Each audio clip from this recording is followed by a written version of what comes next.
first thing to understand is that motivation is something that arises from conditions that are being met for the individual. It's sort of like happiness. Like if I just say, okay, try to be happy, you could just smile and try to put on a happy face, but that's not going to really make you happy in a deep, meaningful way. It's sort of just pretending to be happy. And most of what we do with motivation is just we try to force ourselves to do things, which is sort of the same thing as just putting on a fake smile. When we're forcing ourselves to do something, we're not actually motivated to do that. We're just sort of attempting to motivate. So it turns out that motivation is much more wrapped up and linked into our fundamental well being.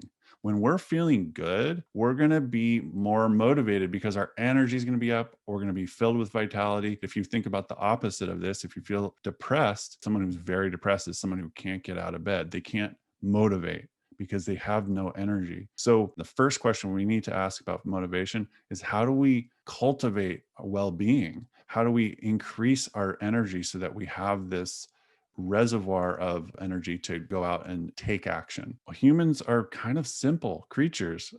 We have three fundamental human needs, psychological needs, that when they get met, we feel happier, we feel more energized, and we have more motivation.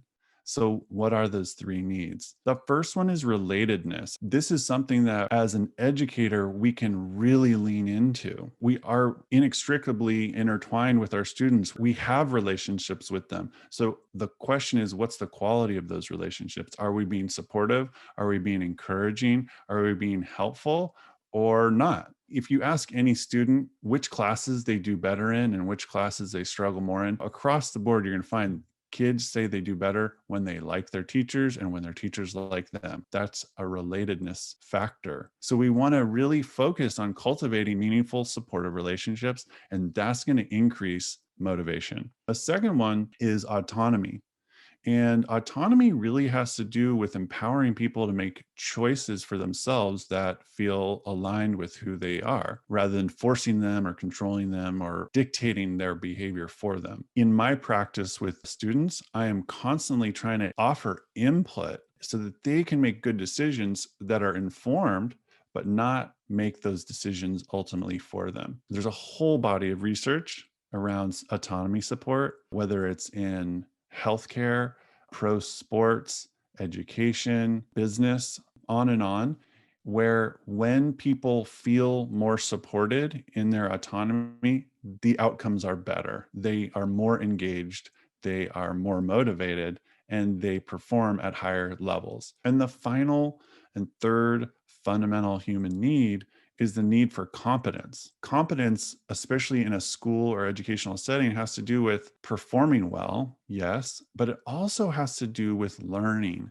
The best thing I can say, the simplest core idea about supporting competence is about scaffolding instruction in an appropriate way. If people can learn in a step-by-step manner at an appropriate level of challenge for them, then they can get it and they feel good about themselves, and it increases their motivation and it builds a positive cycle.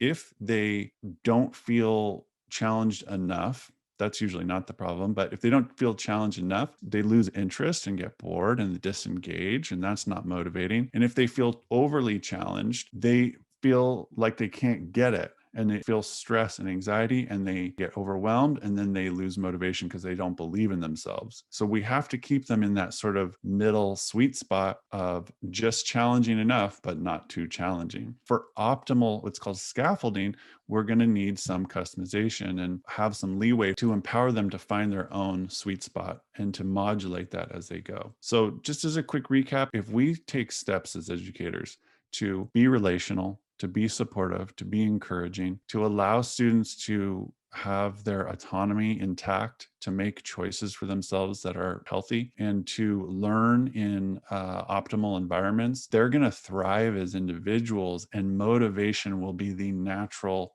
outcome. When we meet people's needs, when we help them get their needs met, they thrive and their motivation skyrockets.